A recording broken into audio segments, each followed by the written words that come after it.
guys learn anything tonight? Is anybody surprised about about the reality of pornography? Yes. Yeah. Yeah, me too. Yeah, when we first realized how widespread internet pornography was, nobody was talking about it. And we realized how many young people were getting feeling unqualified for the blessing, and nobody was doing anything about it. And we realized that if we didn't do anything about it, that nobody else would for a long time. Pornography is destroying blessings, and it's making people feel so shameful and causing a lot of problems.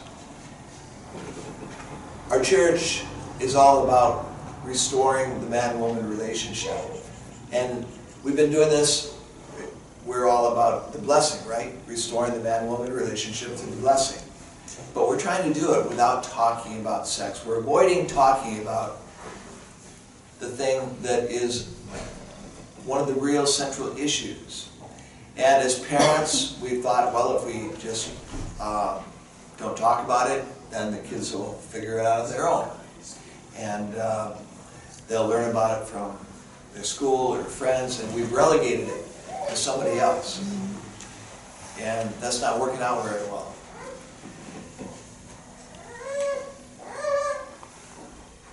Father said that high noon settlement is possible when there's no shadow. When the mind and body become one, the shadow disappears. When a couple becomes one, the shadow disappears. And those shadows are secrets. They're the things that we try to hide from people, things that we're ashamed about. And the biggest, darkest shadow of all is the same shadow that Adam and Eve had from the very beginning. They're the shadows in the area of sex. And the difference being between Adam and Eve and us is Satan's got direct access to all of us and all of our kids too. Chungilguk, it's high noon, that's when two become one. When mind and body become one, shadows disappear. When husband and wife become one, the shadow disappears. Chungilguk is about creating a place where we're honest with people who are important in our lives, and where we stop pretending. We stop trying to project some image, some fake image, and we start being real with people. I found that the most important thing for people, and especially for young people, is their sexuality. And when you can speak fluently in this area of their lives, you can help guide them into sexual integrity and into healthy, intimate relationships. This is the most important thing in their life, and you can touch their lives like nobody else can. Tonight, we've gotten a lot of good information, but it's not a magic pill. It's not gonna, there's no summit, even the all-day summit, weekend summit, even the 90-day course is not gonna fix it. Sexual integrity is a journey that we have to realize that we're gonna be on for the rest of our life. We have to have our guard up. And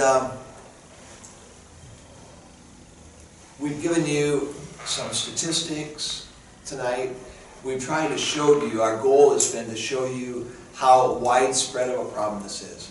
It's in every household, in every corner of the world. Southeast Asia, Europe, every country we've been in, they have the same problem. And through Sammy's testimony, we try to put a face on those statistics and show you what despair in his life looked like, what hopelessness looked like.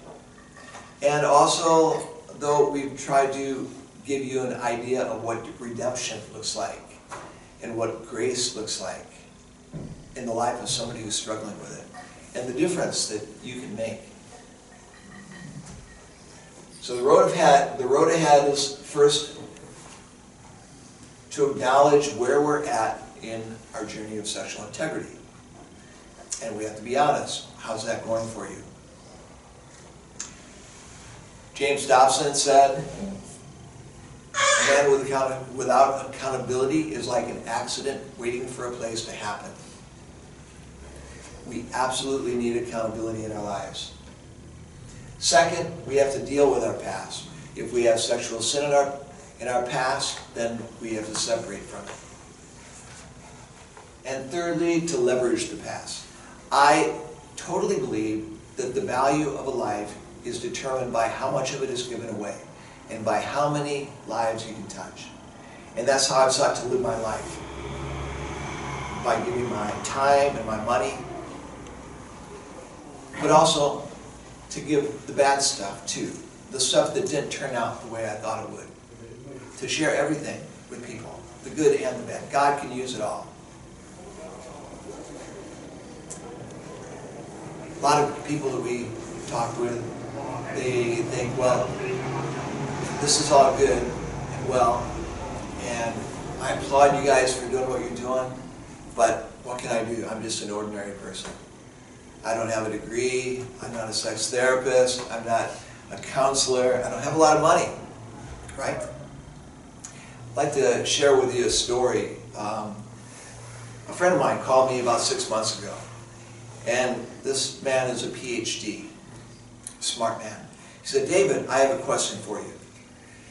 He said, you've got a successful business, you're a successful businessman, you have created some really fabulous initiatives, Blessed Marriage Project, High Noon, School of Love, and you've got an awesome wife. Great blessing. And he said, but you have absolutely no qualifications. You're totally unqualified. He said, I've got a PhD. You took, what, a year and a half of school? College? You have no qualifications. How do you explain this? And I told him, that's simple. God uses ordinary people to do extraordinary things. And it's really good that he does, because there's so many of us ordinary people, right? It gives us hope. And it's not about me, it's about God. Letting God work through us. After we went to the Set Free Summit, and I was just on fire. I would do elevator talk. You know, I'd tell people how much we learned about pornography if we were going more than 2 floors, okay? And I'd say, by the way, how are you doing with this? And just, it's pretty natural if you care about a person. You can ask them, how are things going in your bedroom? You know, if you really care about them, and that's the most important thing, to care about people and to have courage. To have courage. Because this is kind of a scary topic to discuss, isn't it? That's part of the reason why we've gotten into this problem, because parents aren't discussing it, because church isn't discussing it. Edmund Burke said, the only thing necessary for evil to triumph is for good men to do nothing.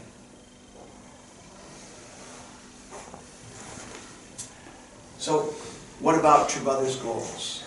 2020 vision, tribal messiahship.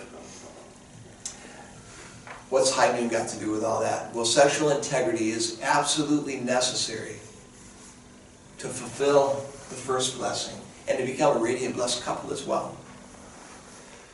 Absolutely. And it's absolutely necessary in order to build the kingdom of heaven.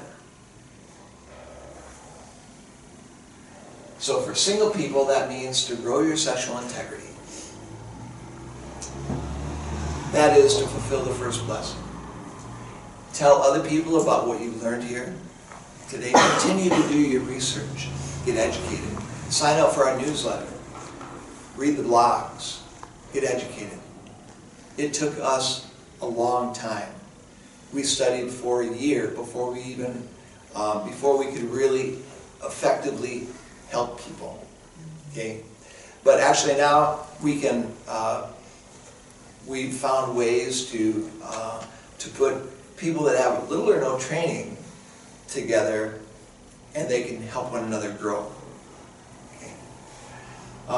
And also, there's a myth that's going around that living a life with shadows is acceptable, and that people can live a happy life and have pornography be a part of that life. Well, pornography, it impacts the individual, and it impacts everybody that individual loves. You cannot have a healthy, intimate relationship if you're looking at pictures and videos of naked women, naked men, people having sex. It does impact the way we think. It impacts the way we objectify people that we care for. For blessed couples is the same. To grow your sexual integrity and create a radiant blessing. And that is the second blessing. And then to share two parents' vision about the ideal husband and wife relationship, not just with our words, but with our actions. I think that's been a big holdup of ours, that when people see what a blessing can be, what's possible, what God created us for, to be in blessed couples, I think it would be a lot more effective to get tribal messiahship accomplished. At High Noon, we actually we came up with a definition of what a radiant blessing is. I'd like to read it to you.